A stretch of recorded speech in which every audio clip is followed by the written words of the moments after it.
Assalamualaikum warahmatullahi wabarakatuh. Perkenalkan, nama saya Muhammad Ridwan, NPM 1901011108. Di sini saya sedikit menjelaskan tentang fikih kontemporer. Yang pertama itu adalah hukum Islam tentang nikah beda agama. Pertama, pernikahan antara pria muslim dengan wanita musyrik. Dan janganlah kamu menikahi wanita musyrik sebelum mereka beriman. Sesungguhnya wanita budak yang mukmin lebih baik daripada wanita musyrik, sekalipun dia menarik hatimu. Dan janganlah kamu menikahkan orang-orang musyrik dengan wanita-wanita yang mukmin sebelum mereka beriman. Quran Surat Al-Baqarah ayat 221. Ayat di atas secara jelas menjelaskan tentang sebuah larangan bagi kaum laki-laki mukmin menikahi perempuan musyrik. Sebagaimana juga tidak boleh perempuan musyrik menikah dengan laki-laki yang mukmin. Larangan tersebut muncul disebabkan oleh perbedaan keyakinan di antara keduanya yang menyebabkan sulitnya menyatukan visi hidup di antara keduanya.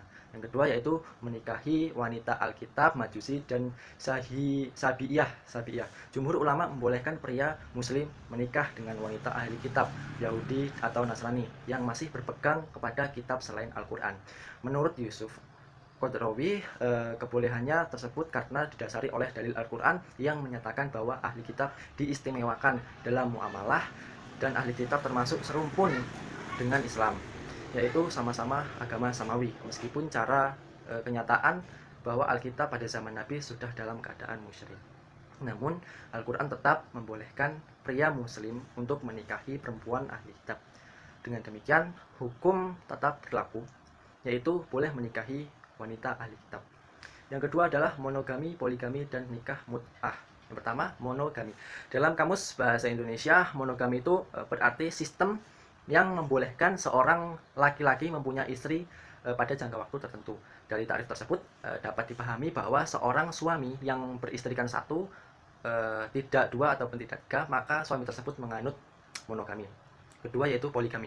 Poligami yang yang dalam kamus bahasa Indonesia diartikan sebagai sistem perkawinan yang membolehkan seorang pria itu memiliki beberapa wanita sebagai istrinya di waktu yang bersamaan.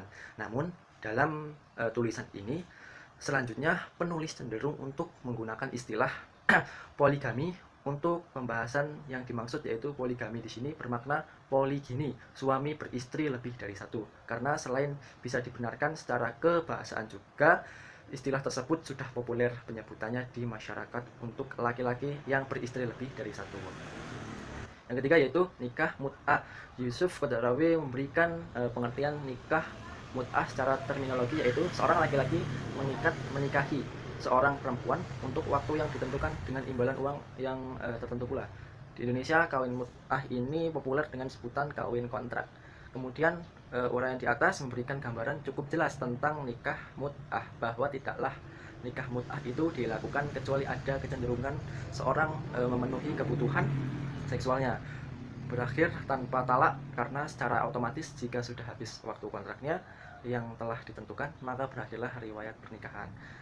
Dilihat dari penetapan atau pembacaan waktu tersebut, pernikahan semacam ini bertentangan dengan syariat Islam yang menghendaki pernikahan itu tidak terbatas oleh waktu. Kemudian yang ketiga, homoseksual dan lesbian.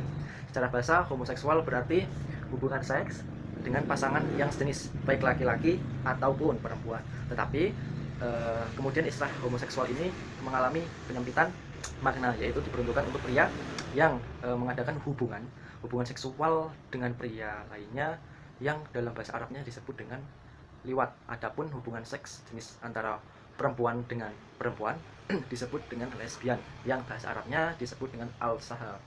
Mengenai hukum lesbi, para ulama juga sepakat bahwa lesbian hukumnya haram. Kesepakatan ini didasari oleh nas Al-Quran dan hadis Rasulullah.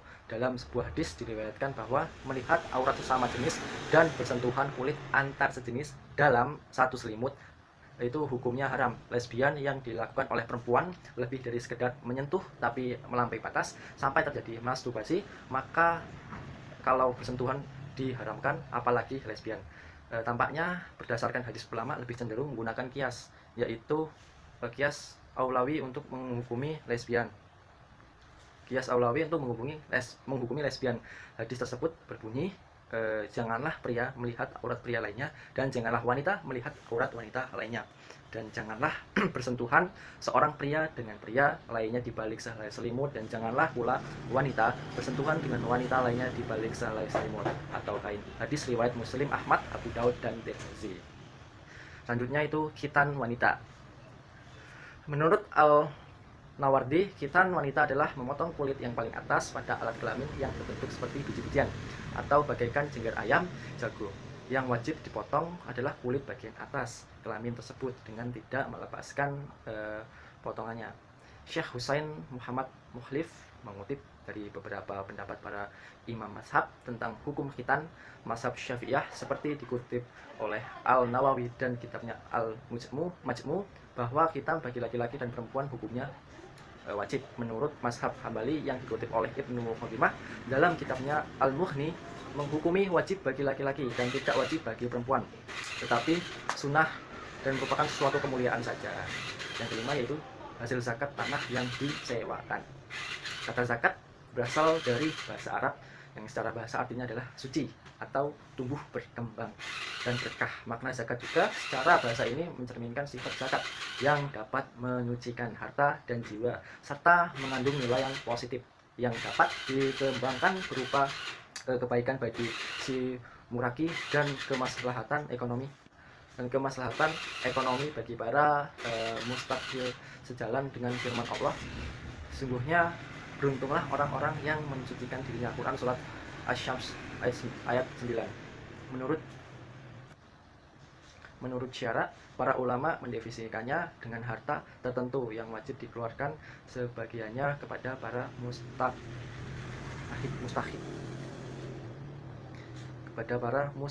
Adapun Syed Syabik mendefinisikan zakat adalah satu nama hak Allah yang harus dikeluarkan oleh manusia kepada fugara.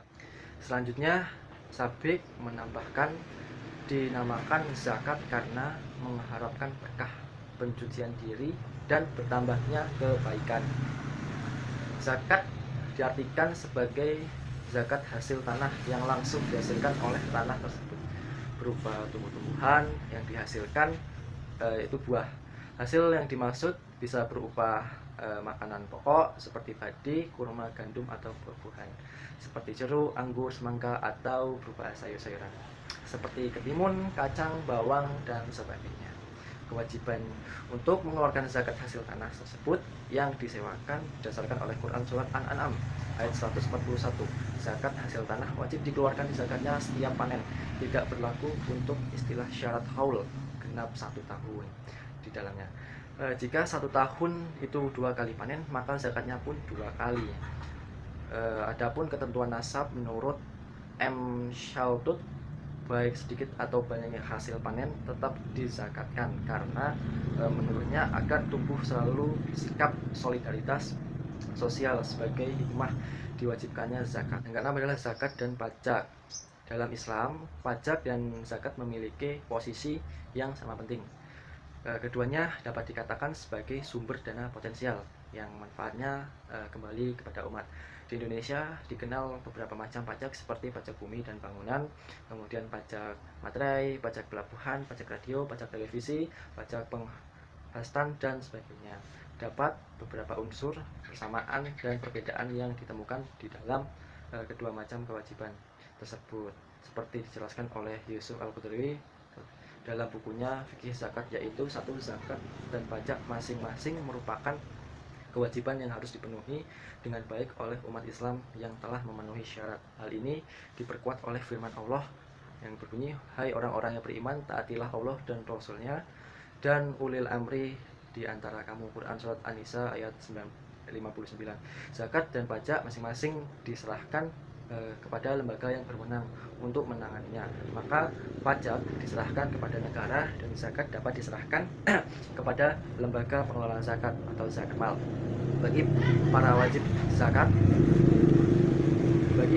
pajak dan zakat, masing-masing keduanya sama tidak mendapatkan imbalan zakat dan pajak. Masing-masing keduanya memiliki manfaat sosial, ekonomi, dan politik. Di samping persamaan seperti tersebut, di atas dapat juga titik-titik perbedaan yang memisahkan antara zakat dan pajak. sebagai sebuah kewajiban antara lain. Yang pertama itu adalah zakat mengandung arti kesucian, tumbuh dan berkembang, sedangkan pajak mengandung arti yaitu beban yang berat. Kedua, zakat merupakan rukun Islam dan termasuk ibadah yang harus diniatkan, sedangkan pajak tidak termasuk rukun Islam dan mengeluarkannya tidak wajib niat.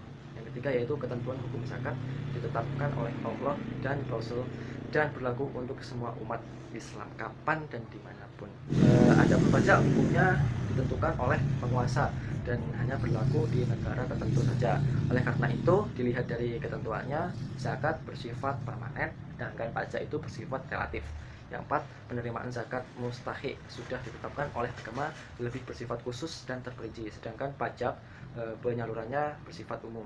5. Zakat itu bertujuan untuk pembinaan spiritual, membersihkan harta dan membuang sifat bakhil, sedangkan pajak terkadang hanya untuk menggugurkan kewajiban saja. Yang keenam, kewajiban zakat sifatnya tidak membebani karena semua benda yang wajib dikeluarkan zakatnya itu semua bersifat produktif seperti tanaman dan tumbuhan dan bidang tanah, maka yang dikenakan wajib zakat adalah tanamannya bukan tanahnya. Adapun pajak bersifat membebani karena seperti contohnya di atas, tanah yang tidak ditanami pun wajib mengeluarkan pajak.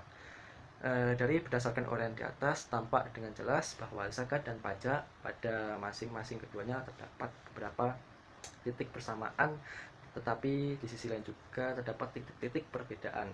Dalam hal perbedaan diantaranya keduanya, Muhammad Syaltut dalam bukunya Al-Fatwa menambahkan zakat dan pajak keduanya adalah hak yang berada dari sudut sumber hukum, tujuan dan kontinuitasnya.